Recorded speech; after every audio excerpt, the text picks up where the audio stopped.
Good evening all. Today we'll discuss about modern periodic table, जो class 11th का third chapter है, periodic classification and it's periodicity. Modern periodic table पूरे inorganic chemistry का base है। In fact से पूरा chapter inorganic chemistry का पूरा बेस है। बट आज हम मॉडर्न पीरियोडिक टेबल के बारे में डिस्कस करेंगे। हमें पता है 18 वर्टिकल कॉलम होते हैं, जिनको हम क्या कहते हैं, ग्रुप कहते हैं, जो वर्टिकली लाइंस अरेंज होती हैं। And there are 7 horizontal rows known as periods. ये जो हॉरिजॉन्टल रोज हैं उनको हम क्या कहते हैं, पीरियड। तो टोटल 18 वर्टिकल कॉलम होते हैं, 18 वर्टिकल कॉलम होते हैं, जिनको हम क्या कहते हैं, ग्रुप के नाम से जानते हैं। एंड 7 हॉरिजॉन्टल पीरियड होते हैं, हॉरिजॉन्टल रोज होते हैं, सॉरी, जिसको हम किसके नाम से जानते हैं, पीरियड के नाम से जानते हैं। आप देखो यहाँ हमने एक टेबल बना रखी है। ये 1 2 3 4 5 6 7 8 9 10 11 12 13 14 15 16 17 एंड 18। ये आपकी 18 वर्टिकल कॉलम्स हैं, जिनको हम क्या कह रहे हैं, ग्रुप के नाम से जान रहे हैं। और उसी तरह से आपके हॉरिजॉन्टल रोज हैं, जो आपको हॉरिजॉन्टली अरेंज होंगी। 1 2 3 4 5 6 7 हॉरिजॉन्टल रोज हैं, जिनको हम पीरियड्स के नाम से जानते हैं। एंड 18 वर्टिकल कॉलम्स हैं, जिनको हम ग्रुप से जानते हैं। आप देखो नीचे हमने 2 रो बना रखे हैं, और ये 2 रो में 14 ब्लॉक होंगे, 14 ग्रुप होंगे, जिसको हम क्या कहते हैं, एफ ब्लॉक कहते हैं। तो पीरियोडिक टेबल में टोटल 4 ब्लॉक होते हैं। आपने सेकंड चैप्टर में पढ़ा है एजीमुथल क्वांटम नंबर, जिसमें हम S P D and F के बारे में पढ़ा है। हमने कहा एस में मैक्सिमम 2 एक ऑर्बिट होता है, 2 इलेक्ट्रॉन भरे जा सकते हैं। आप यहाँ इसीलिए देखो एस में 2 ही और ग्रुप होते हैं। अगर यहाँ है तो 1 इलेक्ट्रॉन, यहाँ है तो 2 इलेक्ट्रॉन। उसके बाद हमने पढ़ा था पी में टोटल 3 ऑर्बिट होते हैं, 3 ऑर्बिटल्स हैं, और 6 इलेक्ट्रॉन भरे जाते हैं। तो 1 2 3 4 5 6, तो टोटल 3 ऑर्बिट हैं, और हमें पता है एक में 2 इलेक्ट्रॉन भरे जाते हैं। तो आप क्या करोगे, टोटल 6 इलेक्ट्रॉन यहाँ पॉसिबल है कि यहाँ आ सकते हैं, राइट। सिमिलरली अगर आप डी की बात करते हैं तो डी में टोटल 5 ऑर्बिटल होते थे, और यहाँ टोटल 10 ग्रुप हैं। तो 10 ग्रुप है मींस 5 ऑर्बिटल्स में 10 इलेक्ट्रॉन्स भरे जा सकते हैं। तो आप इस तरह से अरेंज कर दोगे 10 इलेक्ट्रॉन्स को। एंड 14 इलेक्ट्रॉन्स होते हैं आपके एफ ब्लॉक में।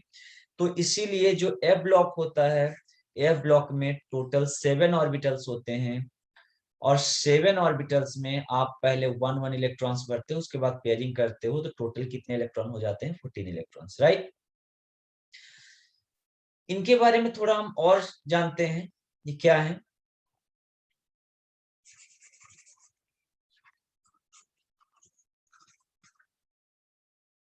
आपका जो फर्स्ट 2 ग्रुप्स हैं, जिनको हम एस ब्लॉक कहते हैं, इनको हम और क्या कहते हैं, एल्कली के नाम से जानते हैं। Alkali metals and alkaline earth metals. S1 को हम कहते हैं एल्कली मेटल्स, एंड S2 को हम कहते हैं एल्कलाइन अर्थ मेटल।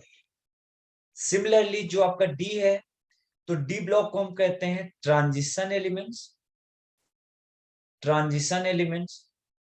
एंड आप यहां देखो, जो आपका एफ ब्लॉक एलिमेंट है 58 से स्टार्ट हुआ है, F1, जिसको हम क्या कहते हैं, लेंथेनाइट। कहां से स्टार्ट हुआ 58 से, वो बेसिकली कहां से आया है, डी ब्लॉक से आया है।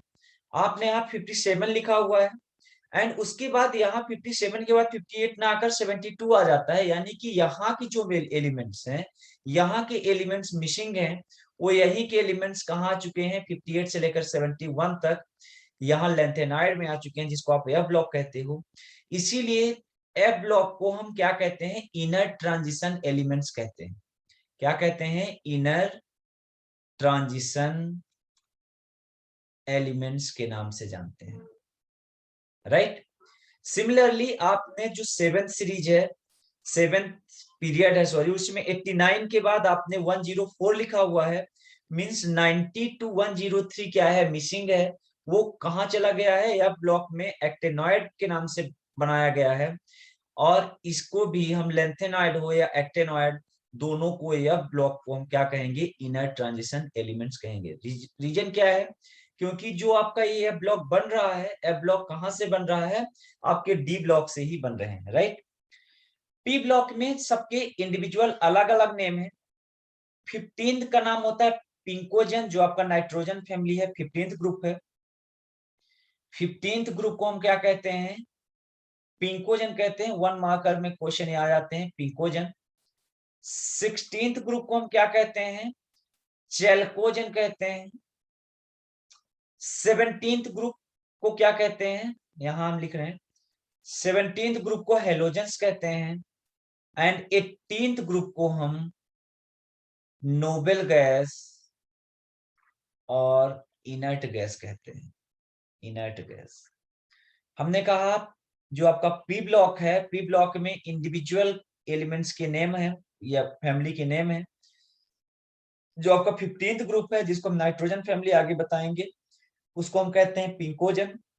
16th ग्रुप है चेल्कोजन। 17th ग्रुप को हम हेलोजन और 18th ग्रुप को हम नोबेल गैस के नाम से जानते हैं, नोबेल गैस कहते हैं या इनर्ट गैस कहते हैं, राइट। अब हम इसमें बात करेंगे साइज की, रेडियस की, एनर्जी की और इन सब की बातें करेंगे। मेटेलिक कैरेक्टर कब कहां बढ़ेगा, नॉन मेटेलिक कैरेक्टर कैसे बढ़ेगा, तो let's discuss one by one.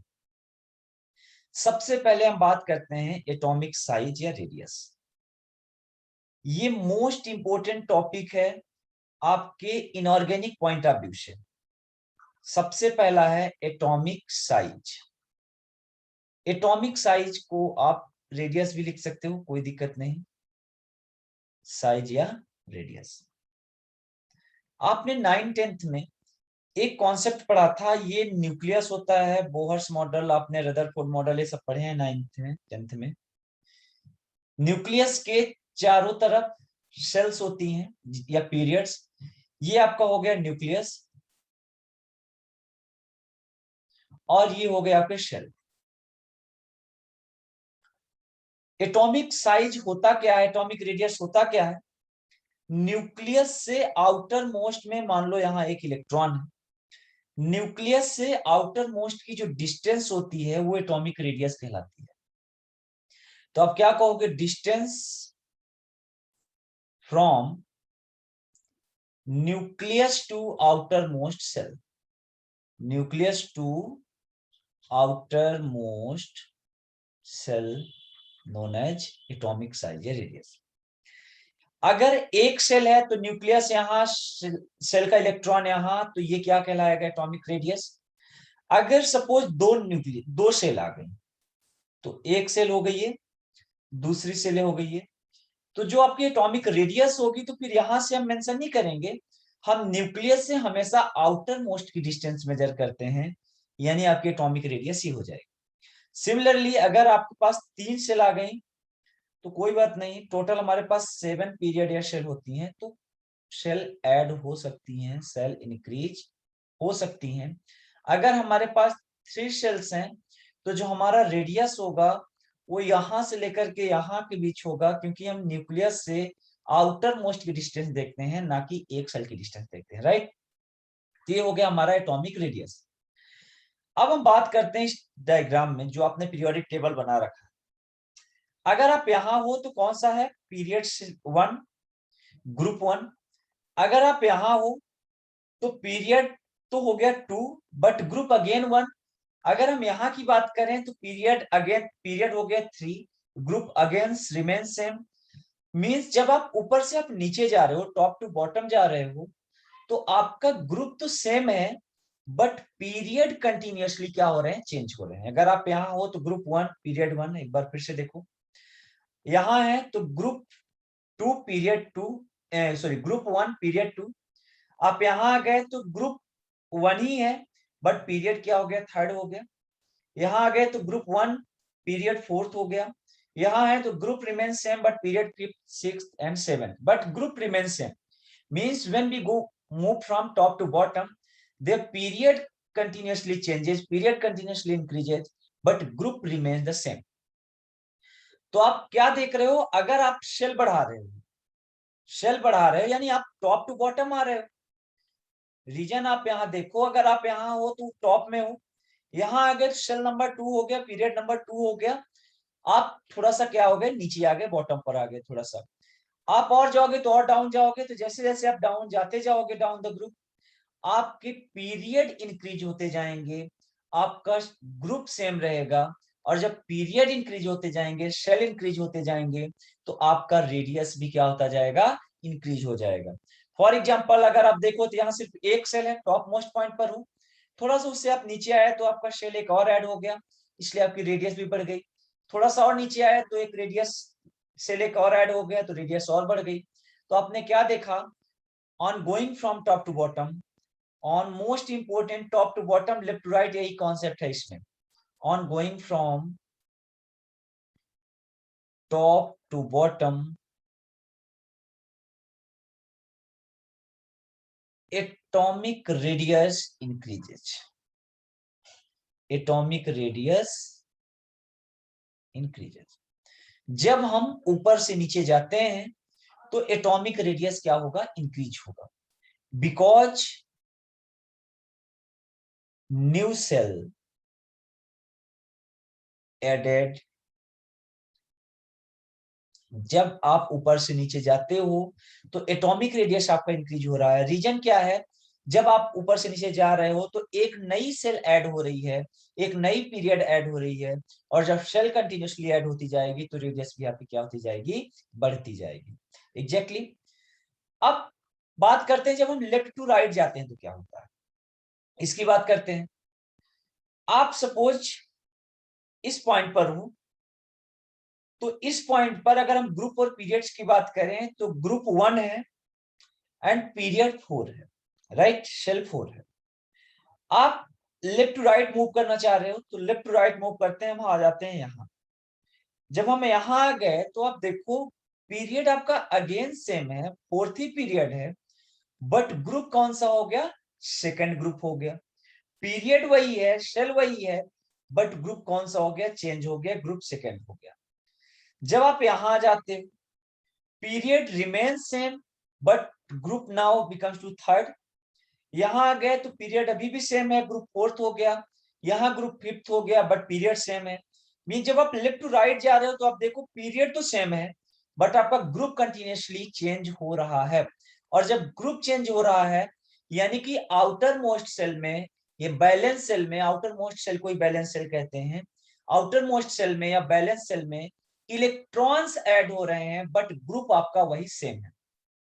For example हम बात करें थर्ड सेल की, हम इसमें थर्ड सेल्स हैं, पहले सेल में 2 इलेक्ट्रॉन, दूसरे में 8, थर्ड सेल की हम बात करते हैं। फॉर एग्जांपल अगर हम सबसे एक्सट्रीम लेफ्ट में हैं, थर्ड सेल्स में यहां है, यानी कि हम फर्स्ट ग्रुप में हैं, तो आउटर मोस्ट में एक इलेक्ट्रॉन, कितने इलेक्ट्रॉन्स हैं, 1 इलेक्ट्रॉन, तो इसमें आप एक इलेक्ट्रॉन्स यहां रख दिए, राइट।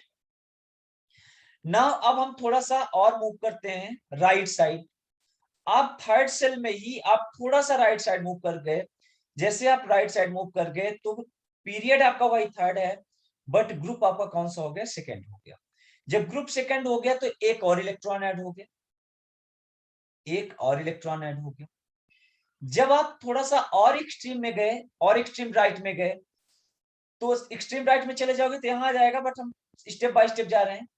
तो अगर आप यहां गए तो क्या हो जाएगा, एक और इलेक्ट्रॉन ऐड हो जाएगा। सिमिलरली अगर आप यहां आ गए तो एक और इलेक्ट्रॉन ऐड होता जाएगा।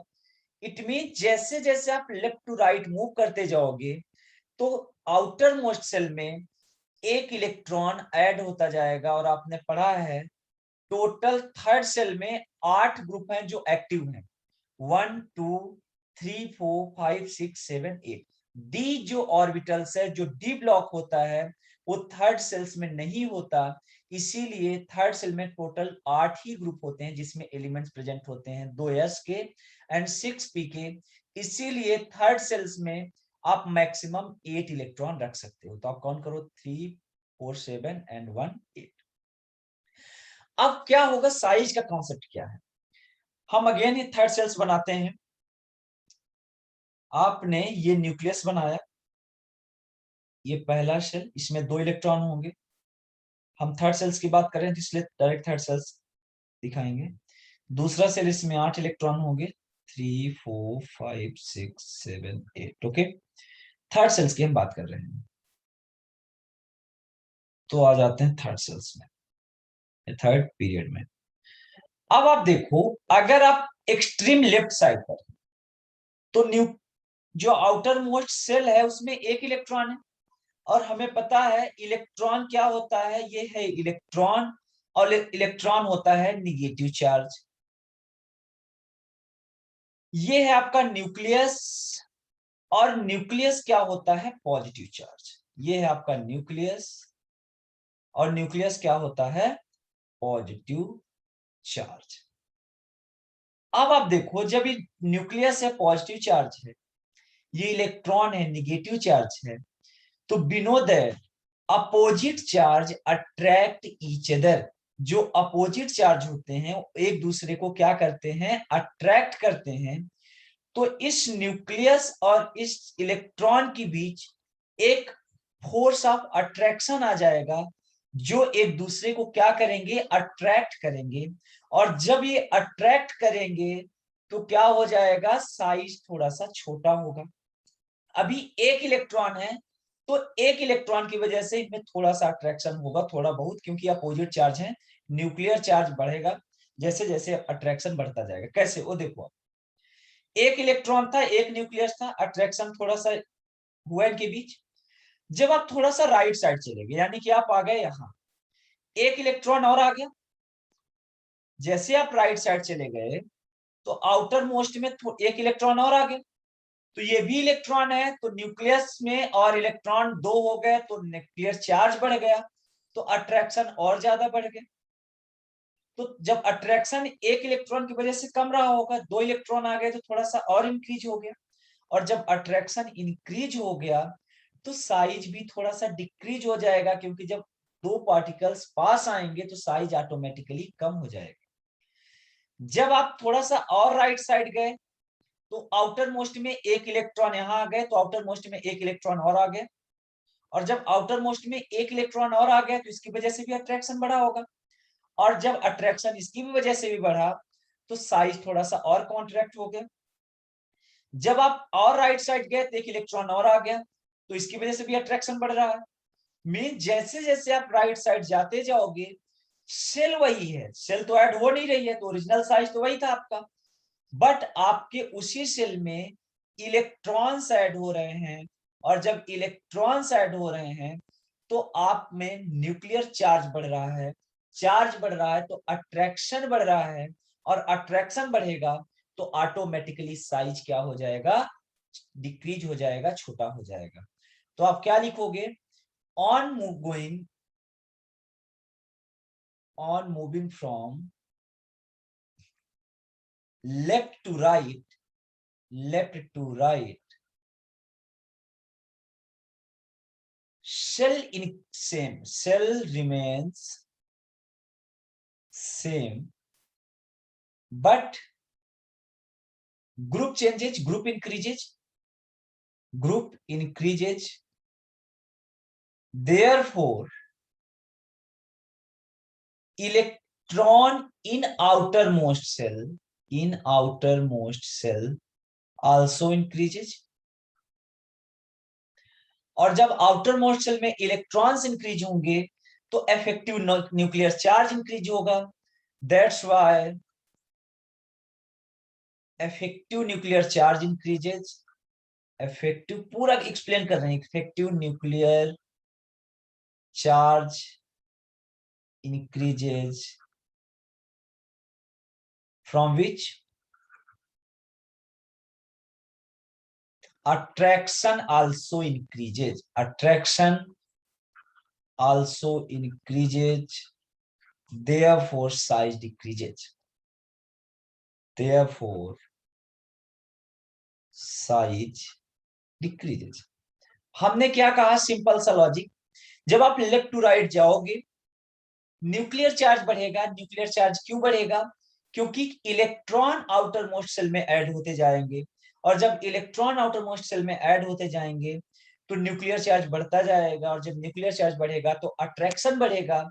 और जब अट्रैक्शन बढ़ेगा, तो साइज ऑटोमेटिकली क्या हो जाएगा, डिक्रीज हो जाएगा, कम हो जाएगा। तो आपने एक चीज समझना है, जो ऊपर से नीचे जाने पर इंक्रीज हो रहा है, जो भी चीज ऊपर से नीचे जाने पर इंक्रीज हो रहा है, लेफ्ट टू राइट जाने पर वो डिक्रीज ही होगा। या कोई चीज अगर ऊपर से नीचे जाने पर डिक्रीज हो रहा है तो लेफ्ट टू राइट जाने पर वो इंक्रीज होगा। ये चीज आप याद रखना।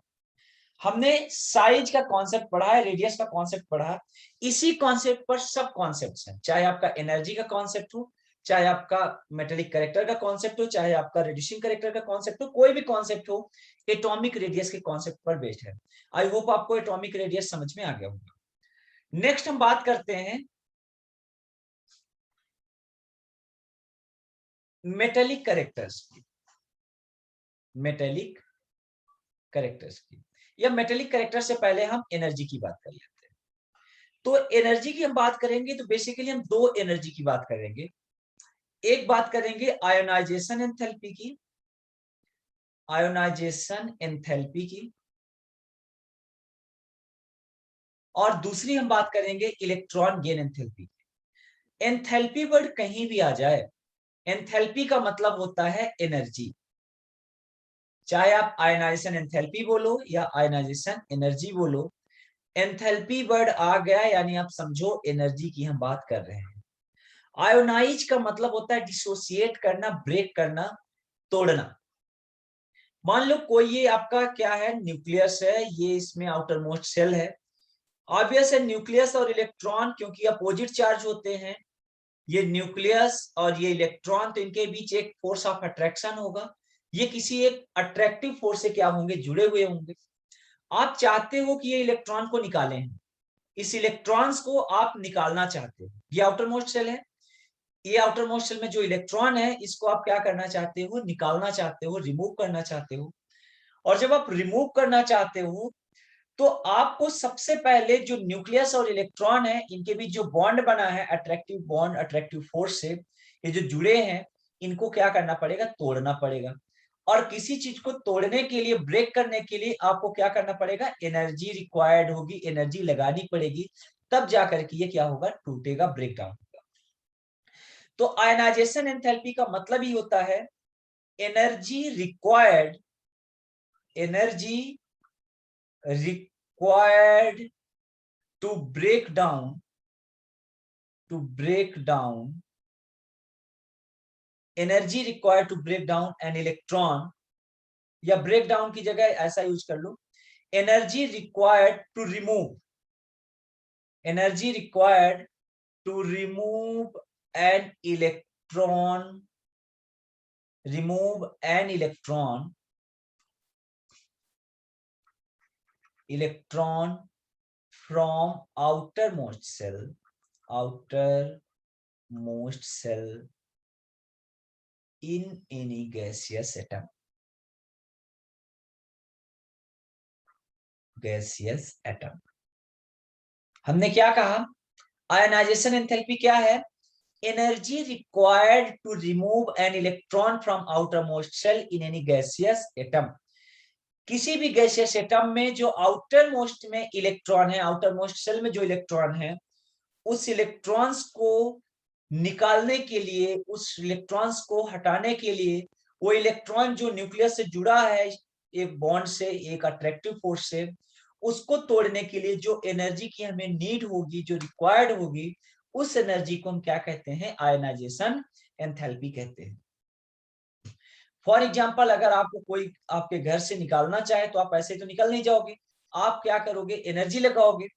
तो अगर सामने वाले की एनर्जी आपसे ज्यादा है, वो एनर्जी आपसे ज्यादा लगा रहा है, तो आप क्या करोगे, आप वो निकाल लेगा। अगर उसकी एनर्जी कम है, वो आपका बॉन्ड नहीं ब्रेक कर पा रहा आपके घर से, तो आप उस घर से नहीं निकाले जाओगे, वो आपको निकाल नहीं पाएगा, राइट। सिमिलरली ये इलेक्ट्रॉन इस न्यूक्लियस से जुड़ा हुआ है, इस इलेक्ट्रॉन को इस न्यूक्लियस से हटाने के लिए, ब्रेक डाउन करने के लिए, सेपरेट करने के लिए जो एनर्जी की जरूरत होती है उसको हम क्या कहते हैं, आयनाइजेशन एंथैल्पी कहते हैं। अब आप समझो ऊपर से नीचे क्या होगा, लेफ्ट टू राइट क्या होगा, यानी जब साइज बढ़ेगा तब क्या होगा, या साइज घटेगा तब क्या होगा। आपको एक चीज समझ में आ गई है, ऊपर से नीचे जाओगे तो साइज बढ़ेगा, लेफ्ट टू राइट जाओगे तो साइज घटेगा। अब मान लो ये न्यूक्लियस है, ये आपका शेल है और ये आउटर मोस्ट शेल है और ये इसमें एक इलेक्ट्रॉन है, या एक या दो, कोई कितने भी हैं उससे फर्क नहीं पड़ता। ये न्यूक्लियस और इलेक्ट्रॉन के बीच एक फोर्स ऑफ अट्रैक्शन लगा हुआ है, और एक और सेल है, ये न्यूक्लियस, ये सेकंड सेल है और यहां इलेक्ट्रॉन है, तो इनके बीच भी एक अट्रैक्टिव फोर्स होगा। बट आपको पता है जो जितना पास होगा अट्रैक्टिव फोर्स उतना स्ट्रांग होगा। इस केस में साइज छोटा है, एक ही सेल है, तो न्यूक्लियस और इलेक्ट्रॉन के बीच की डिस्टेंस क्या है, कम है, और जब डिस्टेंस कम है तो ये स्ट्रांग अट्रैक्टिव फोर्स से जुड़े होंगे, इन दोनों के बीच जो बॉन्डिंग होगी वो स्ट्रांग होगी।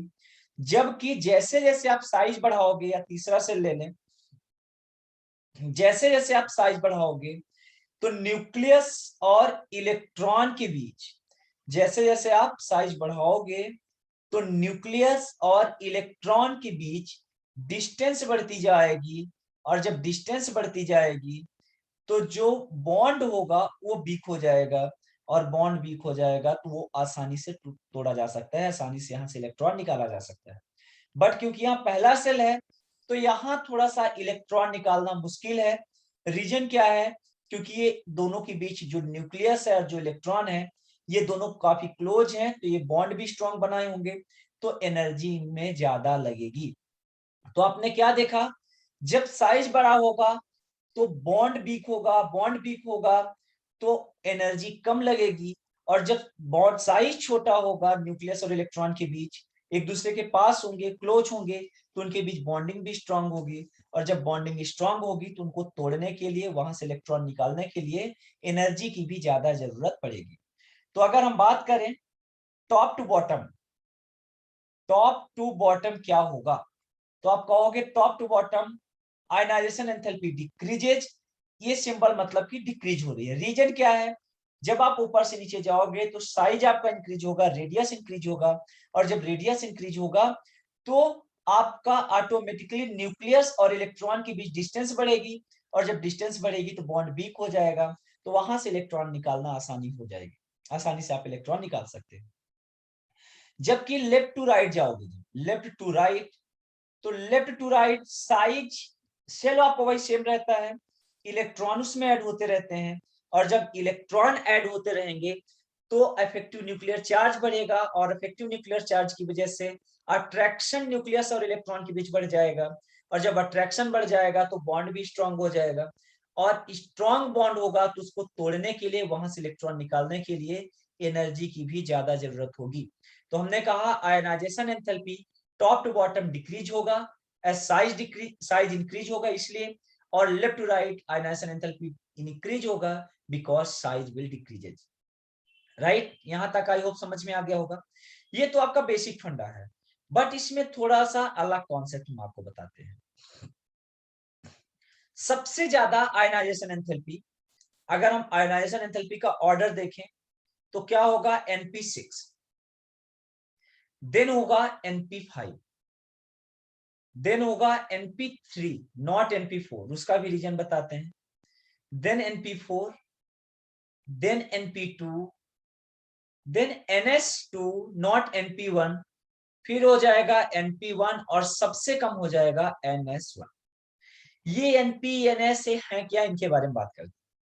N मींस आपने सेकंड चैप्टर में पढ़ा होगा प्रिंसिपल क्वांटम नंबर्स, यानी कि पीरियड बताता है, second period, third period, fourth period, कुछ भी। P आपने पढ़ा है जिमुथल क्वांटम नंबर, P में मैक्सिमम 6 इलेक्ट्रॉन हो सकते हैं, इस केस में 6 इलेक्ट्रॉन ऑलरेडी है, इस केस में 5 इलेक्ट्रॉन है, इस केस में 3 इलेक्ट्रॉन्स हैं, इस केस में 4, इस केस में 2। इसको पहले हम एक एग्जांपल्स के थ्रू समझेंगे ताकि आपको आसानी से समझ में आ जाए।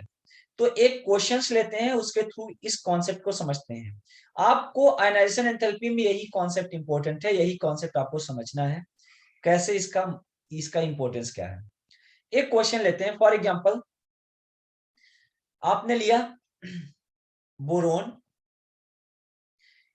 एटॉमिक नंबर कितना होता है 5, यानी 5 electron, carbon 6, nitrogen 7, oxygen 8, fluorine 9, and neon 10। अब आप देखो बोरॉन का कॉन्फ़िगरेशन करोगे, सेकंड चैप्टर में आपने कॉन्फ़िगरेशन किया है about rule 1s2 2s2 2p1। Carbon का अगर आप कॉन्फ़िगरेशन करते हो तो क्या हो जाएगा 1s2 2s2 2p2। अगर आप नाइट्रोजन का करते हो तो 1s2 2s2 2p3। Similarly oxygen का करोगे तो 1s2 2s2 2p4। फ्लोरीन का करोगे तो 1s2 2s2 2p5 and neon का करोगे तो 1s2 2s2 2p6। ये आपका कॉन्फ़िगरेशन। अब अगर मैंने बोला कि डियर आप बताओ फर्स्ट आयनाइजेशन एंथैल्पी, किसकी बात कर रहे हैं? फर्स्ट आयनाइजेशन एंथैल्पी की। ये फर्स्ट आयनाइजेशन एंथैल्पी क्या है, सेकंड आयनाइजेशन एंथैल्पी क्या है, वो भी बात करेंगे। अभी हम फ्री लिख रहे हैं फर्स्ट आयोनाइजेशन एंथैल्पी। सबसे ज्यादा किसकी हो जाएगी? अब देखो नियॉन है, नियॉन की आउटर मोस्ट में कितने इलेक्ट्रॉन है? 2p6। यानी कि ये तो हो गया एन, एन का मतलब जो आपका पीरियड है, तो ये तो सब में सेम होगा, उससे कोई फर्क नहीं पड़ता। आप देखो पी में नियॉन के केस में कितने इलेक्ट्रॉन है? पी में हमें पता है 3 ऑर्बिटल होते हैं और तीनों में टोटल 6 इलेक्ट्रॉन है, यानी कि तीनों ऑर्बिटल्स कंप्लीटली फिल्ड। अब आप अगर यहां एक इलेक्ट्रॉन निकालना चाहते हो, ये ऑर्बिटल्स ऑलरेडी क्या है? स्टेबल है। इसको पी में 6 ही इलेक्ट्रॉन चाहिए थे और पूरे के पूरे 6 इलेक्ट्रॉन से अवेलेबल है इसके पास। अगर आप यहां से इलेक्ट्रॉन निकालना चाहोगे कि यहां से इलेक्ट्रॉन्स निकालें, तो ये नहीं इलेक्ट्रॉन निकालने देगा, ये अपनी पूरी एनर्जी लगा देगा ताकि इलेक्ट्रॉन ना निकाला जा सके। रीजन क्या है?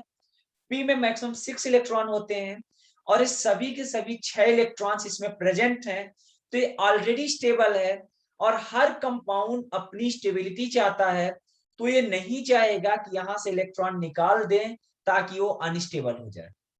अगर आप फिर भी यहीं से इलेक्ट्रॉन निकालना चाहते हो तो आपको यहां सबसे ज्यादा एनर्जी लगानी पड़ेगी, क्योंकि कंप्लीट फील्ड इलेक्ट्रॉन ऑर्बिट है।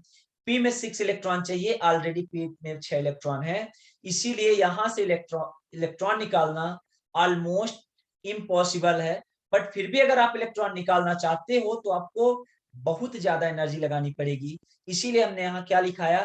सबसे ज्यादा जो आयनाइजेशन एंथैल्पी लगेगी वो कहां होगी? P6 में अगर इलेक्ट्रॉन होगा तब। यानी P6 यानी कौन सा हो जाएगा? नियॉन।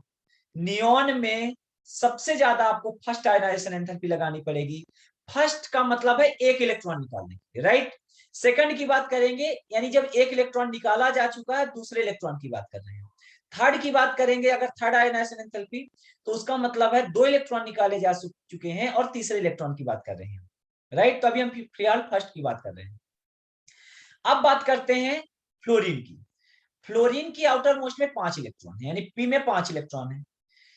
पी में मैक्सिमम होते हैं 6 इलेक्ट्रॉन्स, फ्लोरीन के पास है 5 इलेक्ट्रॉन्स। वो चाहेगा कि एक इलेक्ट्रॉन और आ जाए और वो क्या हो जाए? स्टेबल हो जाए, ना कि वो ये चाहेगा कि एक इलेक्ट्रॉन और निकल जाए। यानी ये भी फ्लोरीन भी, जो आपका P5 है, ये भी एक चाहेगा कि एक इलेक्ट्रॉन ऐड कर ले, ना कि एक इलेक्ट्रॉन निकाल दे। ये इलेक्ट्रॉन को ऐड करना पसंद करेगा रेदर देन कि रिमूव करना। तो फिर भी अगर आप यहां से इलेक्ट्रॉन निकालना चाहते हो तो आपको एनर्जी लगेगी, बट इससे कम लगेगी, क्योंकि इसमें एटलीस्ट एक इलेक्ट्रॉन कम है, इसमें तो ऑलरेडी स्टेबल है। तो उसके बाद इसीलिए किसका हो जाएगा? फ्लोरीन का, क्योंकि P5 है। आप देखो P5, उसके बाद हमने लिखा P3 ना कि P4। उसका रीजन देखो। ऑक्सीजन का केस, ऑक्सीजन के केस में कुछ ऐसा है, 3 ऑर्बिटल 4 इलेक्ट्रॉन। नाइट्रोजन के केस में 3 ऑर्बिटल और 3 इलेक्ट्रॉन्स। अब आप देखो, आपने सेकंड चैप्टर में हाफ फील्ड और फुल फील्ड का केस पढ़ा होगा। यहाँ 3 लोग हैं और आपने तीनों की एनर्जी बराबर है, इक्वल है, और आपने एक बंदे को 2 चपाती दे दिया और 2 को एक एक दे दिया, तो इन दोनों को बुरा नहीं लगेगा? यहाँ क्या है, तीनों की एनर्जी सेम है, आपने तीनों को एक एक इलेक्ट्रॉन दिया है, तो ये हाफ फील्ड स्टेबल है। कौन सा स्टेबल केस है? हाफ फील्ड स्टेबल का केस। जबकि इस केस में क्या है, P4 के केस में क्या है, ये दोनों ऑर्बिट चाहेंगे कि इसका भी एक इलेक्ट्रॉन निकल जाए और ये भी हमारे लेवल में आ जाए, क्योंकि इन तीनों की अगर एनर्जी सेम है तो तीनों में इलेक्ट्रॉन भी सेम होने चाहिए। बट अगर यहाँ एक इलेक्ट्रॉन ज्यादा है तो ये दोनों भी पुश करेंगे कि भाई एक इलेक्ट्रॉन दे दे और हमारे लेवल में आ जाए। इसलिए P4 में एनर्जी कम लगेगी इलेक्ट्रॉन निकालने के लिए as compare to P3। Reason क्या है, P4 आपका एक इलेक्ट्रॉन दे देगा और हाफ फील्ड स्टेबल का केस बन जाएगा, जबकि P3 already half filled stable का केस है। इसीलिए P3 में सबसे ज्यादा एनर्जी हो जाएगी एज कंपेयर टू P4। तो P3 यानी कि बोले तो आपका नाइट्रोजन, और उसके बाद क्या आ जाएगा आपका ऑक्सीजन, राइट। P3 के बाद P4, उसके बाद नो डाउट कार्बन है P2, क्योंकि P में 2 इलेक्ट्रॉन्स हैं, कार्बन के केस में P1 में 1 इलेक्ट्रॉन्स है। तो ये तो चाहेगा कि एक इलेक्ट्रॉन निकाल दे और 0 हो जाए, और ये चाहेगा कि एक इलेक्ट्रॉन और आ जाए। इसीलिए इसमें क्या होगा, P2 में P1 के कंपेयर में ज्यादा एनर्जी होगी। तो आपने कहा सर P2 की ज्यादा एनर्जी एंड देन P1 की, यानी कि क्या हो जाएगी, कार्बन की और देन बोरॉन की। ये हो गई आपकी फर्स्ट आयनाइजेशन एंथैल्पी। अब मैं बात कर रहा हूं सेकेंड आयनाइजेशन एंथैल्पी की। अब हम बात करते हैं second ionization enthalpy. Second ionization enthalpy का मतलब है एक एक इलेक्ट्रॉन ऑलरेडी निकाला जा चुका है, यानी अब आप इसको एक, इसमें से एक इलेक्ट्रॉन कम कर दो। ये 2p1 था तो इसका 0 हो जाएगा, तो लास्ट में कहा जाएगा ये 2s2 में। यहां एक कम कर दोगे तो क्या हो जाएगा 2p1 में। यहां एक कम कर दोगे तो क्या हो जाएगा 2p2 में। यहां कम कर दोगे तो 2p3। यहां हो जाएगा 2p4। यहां हो जाएगा 2p5। अब अगर हम बात करें सेकंड आयनाइजेशन एंथैल्पी सबसे ज्यादा किसकी है, तो आप कहोगे सर आपका सेम कॉन्सेप्ट वही है, P6 सबसे ज्यादा, फिर P5। P6 कोई है नहीं तो सबसे पहले P5 को देखेंगे अब, तो नियॉन हो जाएगा। देन P5 के बाद आता है P3, क्योंकि हाफ फील्ड स्टेबल, तो ये हाफ फील्ड स्टेबल इस केस में कौन है, ऑक्सीजन आ जाएगा। देन P4, तो क्या हो जाएगा आपका फ्लोरीन हो जाएगा। देन P2, तो P2 कौन है इस बार, नाइट्रोजन है। और P1 से ज्यादा H2 की होती है, इसीलिए क्या हो जाएगा इस बार बोरोन हो जाएगा, और सबसे लास्ट में हो जाएगा कार्बन। सिमिलरली अगर आपको थर्ड आयनाइजेशन एंथैल्पी पूछे, आप कितना भी निकाल सकते हो, ज्यादा से ज्यादा वो थर्ड तक पूछेगा। Third ionization enthalpy, ionization enthalpy, तो थर्ड आयनाइजेशन एंथैल्पी क्या हो जाएगा, एक इलेक्ट्रॉन आप और निकाल दो, जो आप सेकंड से मतलब 2 इलेक्ट्रॉन निकाले जा चुके हैं, तो यहाँ क्या हो जाएगा 2s1। यहाँ क्या हो जाएगा 2p0, यानी कि 2s2 में आ गया। यहाँ हो जाएगा 2p1, यहाँ 2p2, यहाँ 2p3, और यहाँ हो जाएगा 2p4। अब again third ionization enthalpy same concept, सबसे ज्यादा P6 में, P6 कोई है नहीं। देन P5 में, P5 कोई है नहीं। उसके बाद हो जाएगा P3, ना कि P4। तो P3 किसका है आपका, फ्लोरीन का, तो सबसे ज्यादा आयनाइजेशन एंथैल्पी थर्ड हो जाएगा फ्लोरीन। देन P4 यानी कि नियॉन। देन P2 यानी कि ऑक्सीजन, और P2 के बाद आता है H2। P2 के बाद आता है H2, तो क्या हो जाएगा H2 किसका है, कार्बन। देन P1 यानी कि नाइट्रोजन, और लास्ट में हो जाएगा आपका बोरोन। इस तरह से आप आयनाइजेशन एंथैल्पी निकालते हो। बेसिकली आप कहते हो top to bottom decrease, left to right increase, कोई दिक्कत नहीं। बट 2 चेंजेज आते हैं। कौन कौन सा चेंज आता है, एक जगह P3 और P4, इसका रीजन है ये क्या है आपका हाफ फील्ड स्टेबल का केस, हाफ फील्ड स्टेबल का केस। और एक NH2 और P1, ये होता है आपका फुल फील्ड स्टेबल का केस। इसीलिए आयनाइजेशन एंथैल्पी आपकी यहाँ थोड़ा सा चेंज आएगी। तो आपको ये top to bottom decrease, left to right increase होगा। बट आप बेसिकली ये चीज याद रखना, P6, P5, P3, then P4, ये चीज करोगे तो आपको आयनाइजेशन एंथैल्पी में कभी प्रॉब्लम्स नहीं आएंगे, राइट। आई होप आपको आयनाइजेशन एंथैल्पी समझ में आ गई होगी। नेक्स्ट बात करते हैं हम इलेक्ट्रॉन गेन एंथैल्पी। नेक्स्ट, ये भी एक तरह की एनर्जी है, electron gain enthalpy. Electron gain enthalpy को और हम क्या कहते हैं, इलेक्ट्रॉन एफिनिटी भी कहते हैं।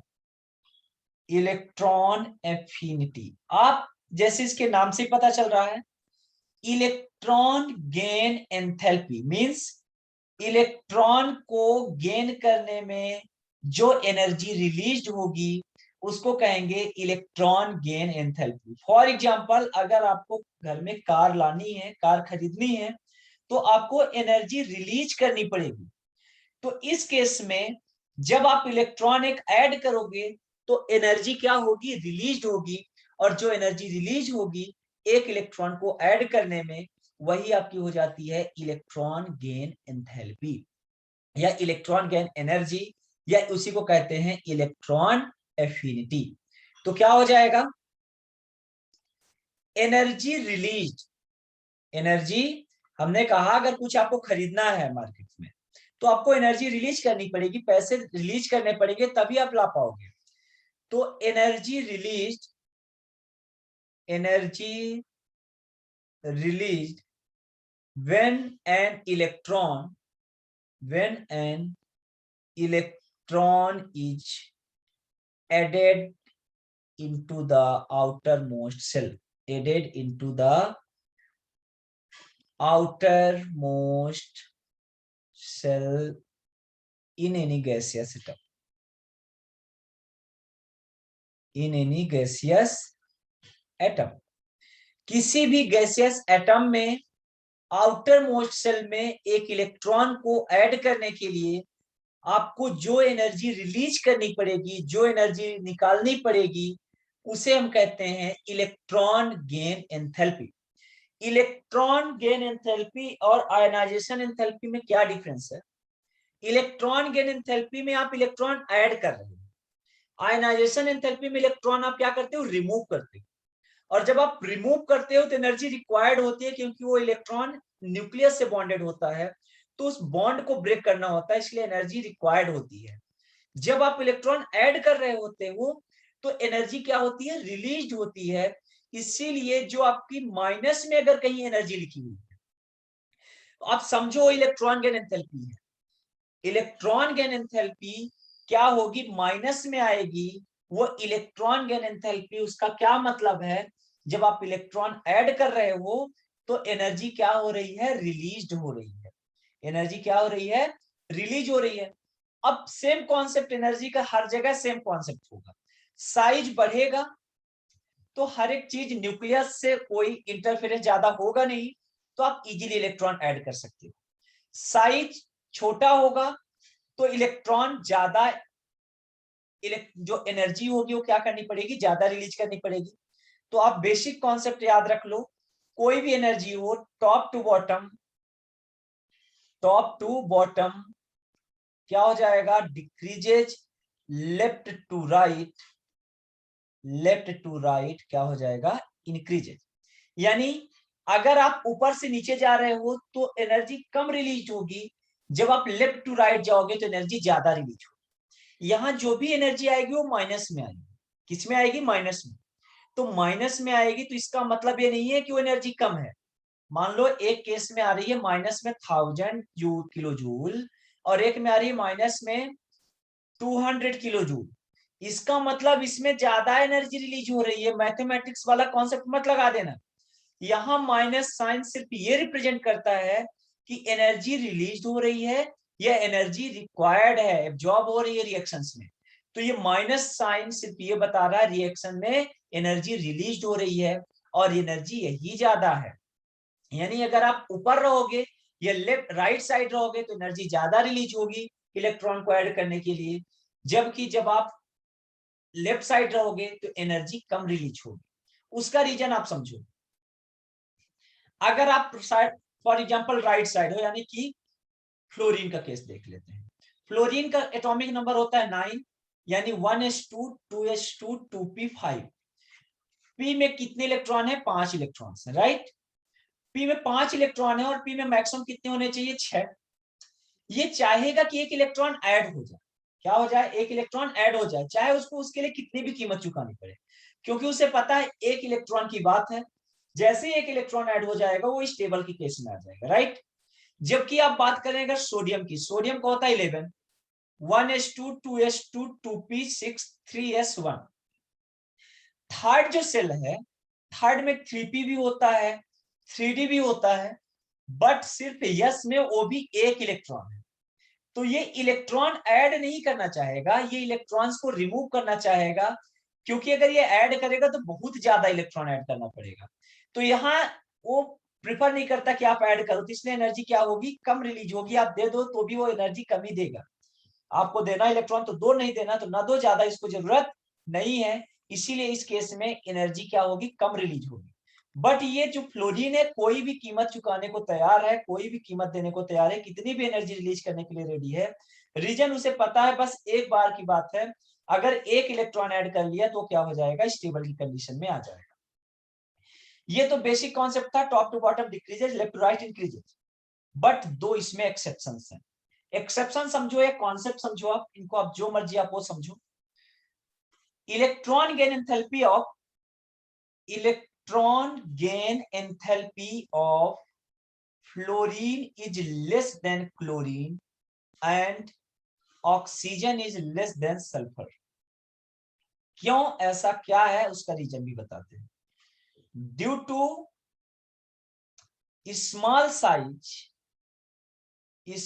Size of fluorine and oxygen, it face electronic repulsion।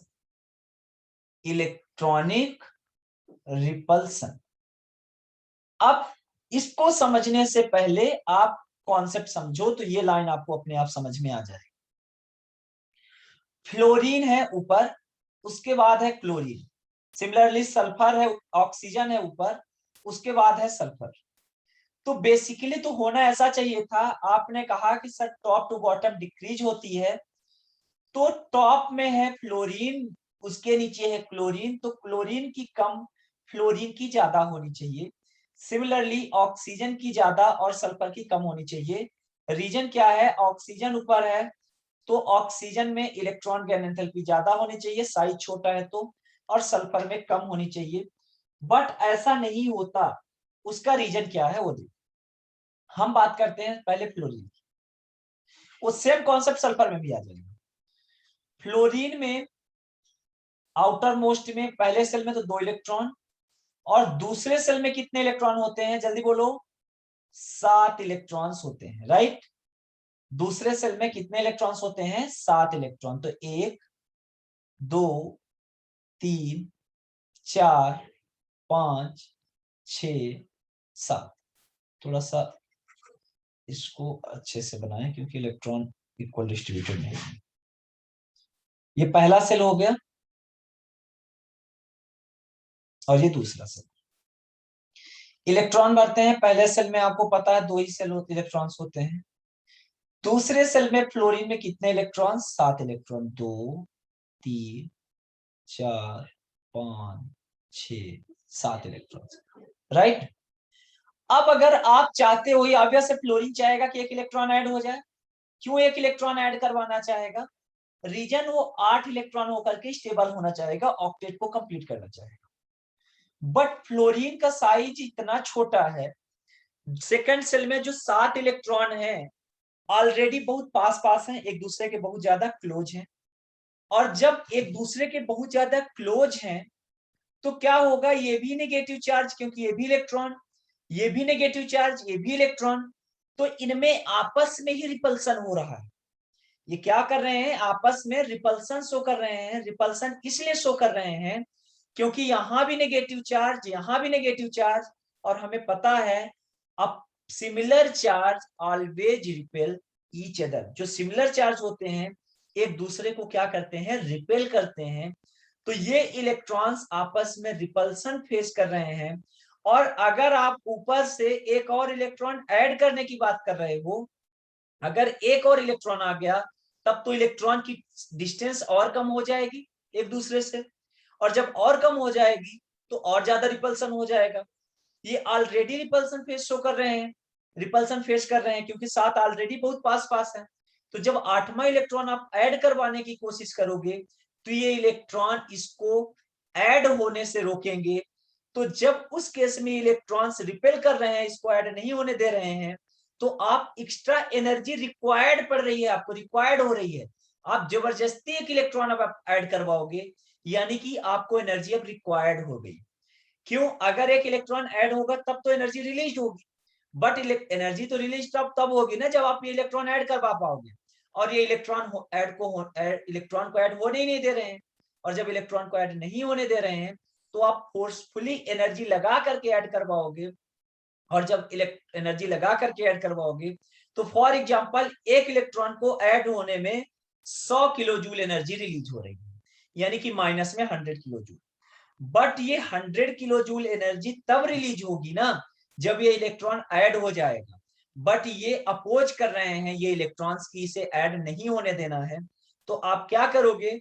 पहले फोर्सफुली इस इलेक्ट्रॉन्स को यहाँ आप ऐड करवा रहे हो, यानी आप एनर्जी रिक्वायर्ड हो गई आपके लिए। तो मान लो आपने इसमें 60 किलो जूल एनर्जी आपने क्या कर दिया, ये रिक्वायर कर दिया। और जब इसमें 60 किलो जूल आपने एनर्जी लगा दिया फोर्सफुली ऐड करवाने के लिए, तो जो नेट एनर्जी रिलीज हुई वो कितने की एनर्जी रिलीज हुई? माइनस का 40 तो रिलीज हुई, यानी कि 40 किलो जूल ही तो एनर्जी रिलीज हुई। क्योंकि टोटल जो 100 किलो जूल एनर्जी रिलीज हुई थी उसमें आपने 60 किलो जूल एनर्जी आपने रिक्वायर्ड कर दी, लगा दिया इस इलेक्ट्रॉन को यहां सेटल होने में। इसीलिए फ्लोरीन की इलेक्ट्रॉन गेन एंथैल्पी क्लोरीन से कम हो जाती है। और सिमिलरली सेम केस ऑक्सीजन में होता है, ऑक्सीजन की इलेक्ट्रॉन गेन एंथैल्पी सल्फर से कम हो जाती है। Due to small size it face electronic repulsion. साइज छोटा होने की वजह से फ्लोरीन अपने आप में इलेक्ट्रॉनिक रिपल्सन फेस करता है, और similarly oxygen electronic repulsion show करता है एज कंपेयर टू सल्फर।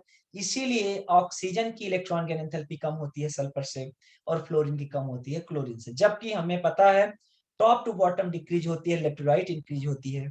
तो सल्फर की कम और ऑक्सीजन की ज्यादा होनी चाहिए थी। सिमिलरली क्लोरीन की कम और फ्लोरीन की ज्यादा होनी चाहिए थी। बट फ्लोरीन और ऑक्सीजन में क्या फेस होता है? इलेक्ट्रॉनिक रिपल्सन ये दोनों फेस करते हैं, जिसकी वजह से इलेक्ट्रॉन गेन एंथैल्पी कम होती है। आई होप आपको इतना समझ में आ गया होगा। अब जो बाकी के कॉन्सेप्ट हैं बहुत इजी हैं, सब हो जाएंगे अगले 10 मिनट में। अब देखो कैसे। नेक्स्ट है आपका मेटेलिक करेक्टर। बात करते हैं next metallic characters. Metallic character, metal किसे कहते हैं? मेटल यानी कि अच्छा इंसान, गुड पर्सन। और अच्छा इंसान किसे कहते हैं? गुड ह्यूमन बीइंग्स हम उसको कहते हैं जो चीजों को डोनेट करे, लोगों से छीने नहीं। तो मेटेलिक करेक्टर का मतलब होता है tendency to lose an electron. Tendency to lose an electron. Electron को लूज करने की टेंडेंसी क्या कहलाती है? मेटेलिक करेक्टर्स होती है, मेटल्स कहलाता है, राइट। जो जितना जल्दी इलेक्ट्रॉन्स को लूज कर देगा वो उतना अच्छा मेटल्स कहलाएगा। अब आपको पता है जब आप ऊपर से नीचे जाते हो तो साइज बढ़ता है। साइज बढ़ता है तो इलेक्ट्रॉन और न्यूक्लियस के बीच अट्रैक्शन घटता है, यानी कि आसानी से आउटर मोस्ट से इलेक्ट्रॉन निकाले जा सकते हैं। मींस साइज बड़ा होगा तो इलेक्ट्रॉन इजिली निकाले जा सकते हैं। और जहां इलेक्ट्रॉन इजिली निकाले जा सकते हैं, इजिली इलेक्ट्रॉन्स को लूज किया जा सके, उसको क्या कहेंगे? मेटेलिक करेक्टर्स कहेंगे। तो मेटेलिक करेक्टर्स क्या हो जाएगा? टॉप टू बॉटम इंक्रीजेज, क्योंकि साइज इंक्रीजेज। और जब साइज इंक्रीजेज तो इलेक्ट्रॉन इजिली लूज हो जाएंगे, और जब इलेक्ट्रॉन इजिली लूज हो जाएंगे तो मेटेलिक करेक्टर भी बढ़ जाएंगे। लेफ्ट टू राइट क्या हो जाएगा? लेफ्ट टू राइट, अब हमें पता है लेफ्ट टू राइट जाते हो तो साइज होता है छोटा। साइज जब डिक्रीज होगा तो इलेक्ट्रॉन और न्यूक्लियस के बीच अट्रैक्शन बढ़ जाएगा, और जब अट्रैक्शन बढ़ जाएगा तो बॉन्ड स्ट्रांग हो जाएगा और इलेक्ट्रॉन निकालना मुश्किल होगा। इसीलिए लेफ्ट टू राइट क्या हो जाएगा? Decreases. I hope metallic character समझ में आ गया होगा। Next point, basic character. Basic character metal ही तो बेस होते हैं डियर, मेटल ही तो बेसिक नेचर के होते हैं। आपने 10th में भी पढ़ा होगा, metals are basic basic in nature, non metals are acidic in nature. तो मेटल्स ऊपर से नीचे इंक्रीज हो रहे हैं तो बेसिक करेक्टर भी क्या हो जाएगा, top to bottom increase, left to right decrease. Same metals are basic in nature, metals are basic in nature, तो क्या हो जाएगा, सेम मेटेलिक करेक्टर को फॉलो करेगा, top to bottom increases, left to right decreases. Next point है आपका reducing character. Reducing character, reducing agent क्या होता है? रेड्यूसिंग एजेंट होता है जो दूसरे को रेड्यूस करके खुद ऑक्सीडाइज हो जाए, यानी अपना इलेक्ट्रॉन लूज कर दे। ऑक्सीडेशन का मतलब होता है जो अपना इलेक्ट्रॉन क्या करे, लूज करे। और मेटल ही क्या होते हैं, अपने इलेक्ट्रॉन्स को लूज करते हैं और ऑक्सीडेशन होता है उनका। तो रेड्यूसिंग करेक्टर ही क्या हो जाएगा, मेटल ही रेड्यूसिंग करेक्टर के होते हैं। तो metals are reducing in nature, reducing in nature. तो मेटल्स जब रेड्यूसिंग नेचर के हैं तो ऊपर से नीचे जाने पर मेटेलिक करेक्टर बढ़ता है, तो मेटल ऊपर से नीचे जाने पर रेड्यूसिंग करेक्टर भी बढ़ जाएगा। Top to bottom increases, left to right decreases. यहां तक समझ में आ गया। अब आपने जो क्या तीन चीजें आपने पढ़ी पहले, मेटेलिक करेक्टर, बेसिक करेक्टर और रेड्यूसिंग करेक्टर। तो ये तीनों चीजों का रिवर्स क्या हो जाएगा, non metallic character, acidic character और ऑक्सीडाइजिंग करेक्टर। तो आप, मैं सिर्फ यहां ये चीज लिख रहा हूं, non metallic will be reverse of metallic, non metallic acidic and oxidizing nature, oxidizing nature will be reverse of metallic, basic and reducing nature respectively, reducing nature respectively means अगर metallic character top to bottom बढ़ रहा है, left right घट रहा है, तो non metallic character इसका reverse हो जाएगा, उल्टा हो जाएगा। टॉप टू बॉटम वो घटेगा, लेफ्ट राइट बढ़ेगा, यानी कि tendency to lose an electron की जगह नॉन मेटल में क्या हो जाएगा, tendency to gain an electron. Metallic में क्या था, tendency to lose an electrons, तो नॉन मेटेलिक में क्या हो जाएगा, tendency to gain an electrons. Basic character, metals are basic in nature, तो non metals are acidic in nature. और similarly metals are reducing in nature, तो आपका non metals क्या हो जाएगा, oxidizing in nature. I hope इतना समझ में आ गया होगा। और एक लास्ट पॉइंट, एक है इलेक्ट्रोनिगेटिविटी। इलेक्ट्रोनिगेटिविटी क्या है, इलेक्ट्रोनिगेटिविटी का मतलब होता है tendency to gain a shared paired electron, या tendency to attract shared pair electron. For example, दो दोस्त मिलकर के एक बाइक खरीदते हैं और उन दोनों ने शेयर किया है, बराबर बराबर पैसे, इक्वल मनी शेयर किया है, डिस्ट्रीब्यूट किया है। ये बात हुई थी कि भाई एक दिन आज एक चलाएगा ए बाइक, दूसरा दूसरे दिन चलाएगा। अब किसी बात को लेकर किसी दिन हो गई लड़ाई, फाइट, तो जो उसमें से ज्यादा पावरफुल होगा वो क्या करेगा, बाइक को अपनी तरफ पार्शियली या कंप्लीटली बेंड कर लेगा। जो बीच में होनी चाहिए थी, बिटवीन टू एलिमेंट्स होनी चाहिए थी, अब वो किसी एक की तरफ झुक गई, बेंड हो गई, एक की तरफ चली गई, पार्शियली या completely. That is called electronegativity.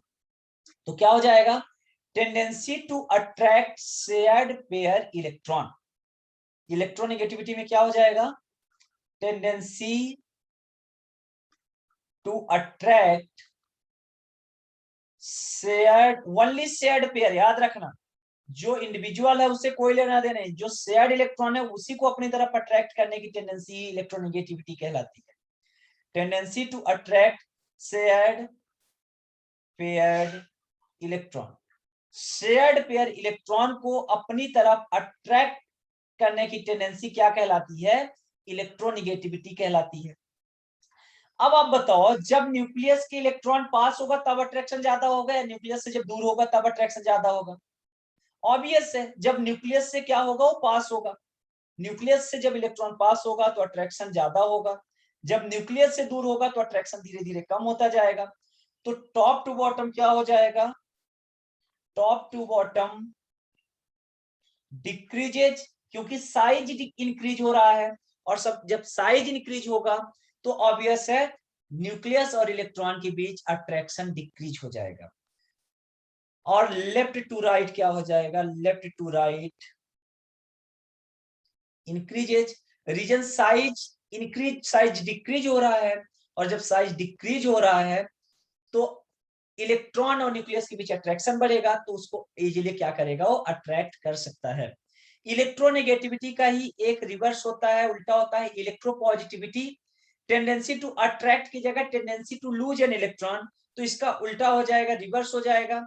Electropositivity का मतलब हो जाएगा इलेक्ट्रॉन को डोनेट करने की टेंडेंसी क्या कहलाती है, इलेक्ट्रोपॉजिटिविटी। अगर एक दोस्त इलेक्ट्रॉन दे रहा है, बाइक को अपनी तरफ खींच रहा है, तो दूसरा दे भी तो रहा है, तो दूसरा क्या हो जाएगा, इलेक्ट्रोपॉजिटिव हो जाएगा, राइट। आई होप आपको इतना समझ में आ गया होगा। इसमें इतना ही, नेक्स्ट क्लास में इसके नेक्स्ट टॉपिक और नेक्स्ट क्वेश्चंस वगैरह करेंगे, राइट। Okay, bye bye.